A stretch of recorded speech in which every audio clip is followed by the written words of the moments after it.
Property کے تنازع پر ایک شخص کا رشتہ داروں نے قتل کر دیا۔ جائیداد کے تنازع میں ایک شخص کا اس کے رشتہ داروں نے قتل کر دیا۔ یہ واردات کل شب پرانے شہر حیدرآباد کے منگل ہاٹ پولیس اسٹیشن حدود میں پیش آئی۔ مقتول کی شناخت دھرمیش سنگھ کے طور پر کی گئی ہے، جو اپنے والدین کے ساتھ منگل ہاٹ میں مقیم تھا۔ دھرمیش کا موسی جائیداد کے مسئلے پر اس کے رشتہ دار بجرنگ، ستیہ نارائن اور تلجا رام سے جھگڑا تھا۔ قبل ازیں دھرمیش کی اس مسئلے پر پٹائی کر دی گئی تھی۔ کل شب بجرنگ اور دیگر نے دھرمیش کو بات چیت کے بہانے بلا کر اس پر حملہ کر کے قتل کر دیا۔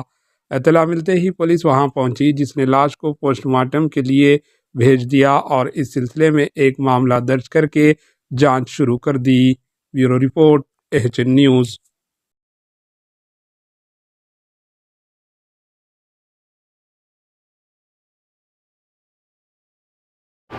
AHN نیوز کو لائک کریں، شیئر کریں اور سبسکرائب کرنا نہ بھولیں۔